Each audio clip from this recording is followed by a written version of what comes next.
दिल्ली धमाके की जांच में अब तक का सबसे बड़ा खुलासा हुआ है। 10 नवंबर को हुए कार ब्लास्ट में मारा गया आतंकी कोई और नहीं बल्कि डॉक्टर उमर ही था। डीएनए रिपोर्ट ने इस बात की पुष्टि कर दी है कि धमाके के वक्त i20 कार में उमर ही मौजूद था।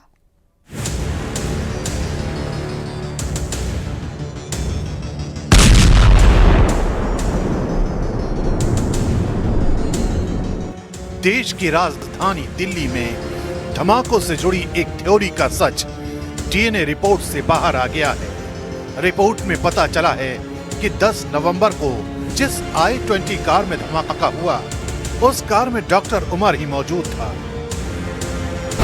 कार में मिली हड्डियों और दांतों के सैंपल्स को डॉक्टर उमर की मां के डीएनए से मैच कराया गया, जो पूरी तरह से मैच हो गया। इससे साबित हो गया कि धमाके के वक्त कार में वही मौजूद था, यानी दिल्ली में हुए ब्लास्ट को अंजाम देने वाला आतंकी वही डॉक्टर उमर था, जिसका सच जानने की कोशिश देश की जांच एजेंसियां बड़ी शिद्दत से कर रही थी।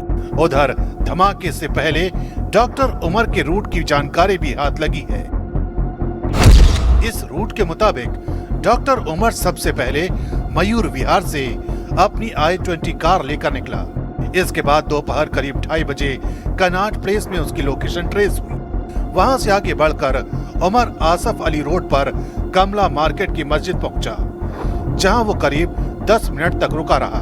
जांच एजेंसियों को शक है कि यहीं किसी कॉन्टेक्ट से उसकी आखिरी मुलाकात हुई। इसके बाद उमर ने 3:19 पर सुनहरी मस्जिद की पार्किंग में कार खड़ी की। फिर शाम होते होते वही car Lal Qila metro station के पास पहुंची।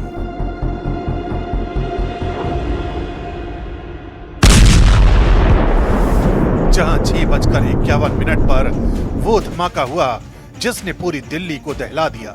यही नहीं, डॉक्टर उमर के एक और रूट की जानकारी भी न्यूज़ 18 इंडिया के हाथ लगी है। इस रूट को धमाके से कुछ दिन पहले तय किया गया था। फरीदाबाद से फरार होने के बाद उमर पहले मेवात पहुंचा, फिर वहां से फिरोजपुर के रास्ते दिल्ली मुंबई एक्सप्रेसवे पर आया। रात उसने एक ढाबे पर गुजारी और कार में ही सो गया। अगले दिन वो उसी हाईवे से होते हुए वापस दिल्ली लौटा। उसकी कार कई बार एक्सप्रेसवे के सीसीटीवी कैमरों में कैद हुई। सुबह होते ही वो फरीदाबाद के रास्ते बदरपुर बॉर्डर से दिल्ली में दाखिल हुआ। यहीं से उसने अपना आखिरी सफर शुरू किया, जो लाल किले के पास धमाके के साथ खत्म हुआ। और अब डीएनए रिपोर्ट सामने आने के बाद ये तय हो चुका है कि धमाके में मारा गया शख्स डॉक्टर उमर ही था। जांच एजेंसियां अब डॉक्टर उमर और उसके साथियों से जुड़ी एक एक कहानी का पर्दाफाश करने में जुटी हैं।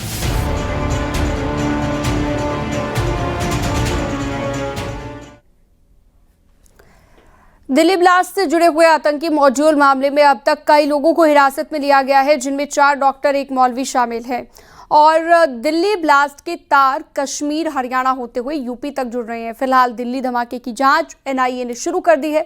लखनऊ से लेकर कश्मीर तक छापेमारी जारी है और इस व्हाइट कॉलर टेरर मॉड्यूल की जानकारी जुटाई जा रही है। इस बीच उस मौलवी की तस्वीर भी सामने आ गई है, जिसके कहने पर डॉक्टर आदिल ने कश्मीर में जिहादी पोस्टर लगाए थे।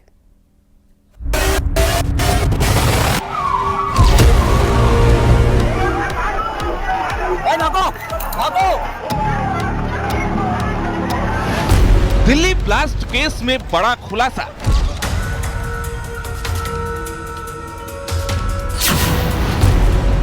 अमोनियम नाइट्रेट के साथ पीईटीएन का इस्तेमाल।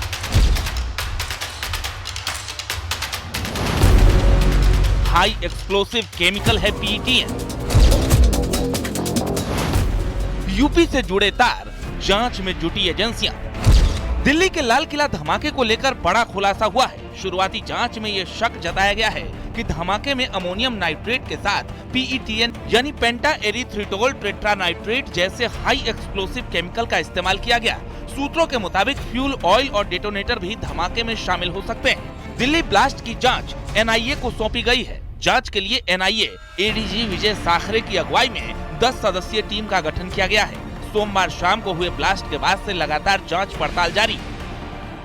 इस समय लाल किले के सामने एनआईए की टीम यहाँ पर पहुंची है। अधिकारी आप देखेंगे यहाँ पर इस गाड़ी में एनआईए के अधिकारी जो यहाँ पर पहुंचे थे, 3 अधिकारी यहाँ पर पहुंचे हैं। आप देखेंगे न्यूज़ 18 इंडिया के कैमरे में। सर कुछ देखिए यहाँ पर जो अधिकारी हैं वो यहाँ पर पहुंचे हैं एनआईए के, क्योंकि एनआईए को पूरी जांच सौंपी गई है और इसलिए उसके बाद यहाँ पर वो यहाँ से निकले हैं, क्योंकि एनआईए को अब पूरी इन्वेस्टिगेशन एनआईए यहाँ पर कर रही है। और आप देखेंगे लगातार जो एनआईए के अधिकारी थे वो टॉप लेवल के अधिकारी यहाँ पर पहुँचे और इस पूरे रूट पर फॉरेंसिक टीमें यहाँ पर थी। और लाल किले में जिस तरह से लाल किले के ठीक सामने धमाका हुआ, लाल किले के पास एक पूरा एरिया कॉर्डन ऑफ करके वहाँ पर जाँच की जा रही है। इस बीच धमाके और आतंकी उमर का सबसे नया वीडियो सामने आया है। रेड फोर्ट चौक से सीसीटीवी में ठीक 6:50 पर कार धमाके की लाल चमक दिखाई देती है। पल भर में चारों तरफ अफरा तफरी मचाती है। न्यूज़ 18 की टाइमलाइन में भी ये वक्त दर्ज था और अब सीसीटीवी ने उस ब्लास्ट टाइम को कंफर्म कर दिया है। जहां पर ब्लास्ट हुआ था वहां से करीब 30 मीटर की दूरी पर खड़ी एक कार के परखच्चे उड़ गए। ऊपर लगा बड़ा होर्डिंग धमाके की आवाज से फट गया। ये तस्वीर साफ इशारा करती है कि धमाका बेहद जोरदार था। ये होर्डिंग देखिए, लोहे का ये होर्डिंग पूरी तरीके से इसके परखच्चे उड़े हुए नजर आ रहे हैं। और इस होर्डिंग की देखिए अब पूरा तो कपड़ा तो फटा ही हुआ है, लेकिन लोहे के रॉड भी मुड़े हुए हैं। अब अंदाजा आप लगा सकते हैं कितना ये जोरदार धमाका रहा होगा। अंदर दुकानों तक तो इसकी गूंज पहुंची ही, इसकी वजह से कई कांच के शीशे भी टूटे हुए नजर आए। लेकिन अब गाड़ियों को कितना नुकसान पहुंचा जो उस वक्त सड़क पर चल रही थी वो आपको दिखाते हैं।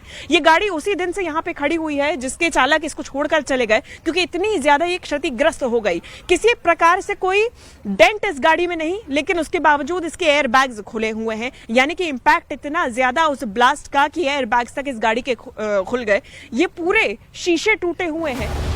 दिल्ली ब्लास्ट के गुनहगारों की धरपकड़ के लिए दिल्ली से लेकर कश्मीर तक छापेमारी जारी है। जांच एजेंसियों ने कल लखनऊ से डॉक्टर परवेज अंसारी को गिरफ्तार किया था।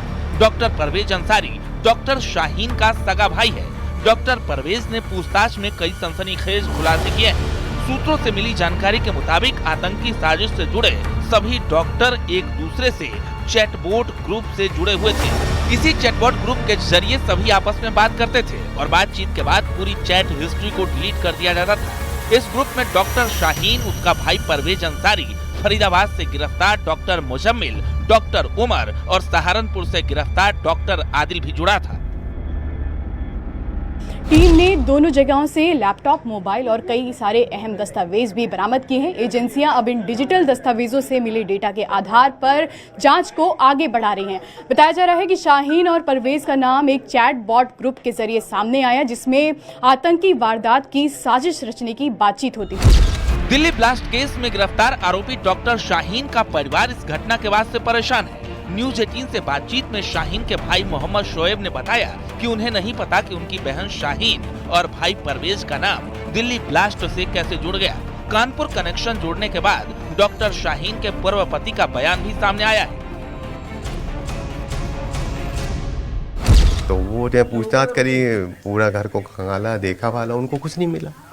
कुछ लेकर भी गए साथ में? नहीं, लेके कुछ नहीं, लेके तो कुछ नहीं गए। भाई मेरे फादर का मोबाइल था, फादर का मोबाइल उन्होंने लिया, चेक किया, उसके बाद जो है वो मोबाइल उन्होंने उनको वापस कर दिया जो हेड थे उनके। लेके कुछ नहीं गए यहाँ से। ले वो बता रहा हूँ ना कि उन्होंने पूरी तहरीर बनाई अपनी, उस पर साइन कराया बाकायदा कि मैं यहाँ से कुछ लेके नहीं जा रहा हूँ आपके पास। लास्ट हमारी तलाक से ठीक पहले ही बात हुई, उसके बाद तो तलाक के दौरान भी नई बात हुई है।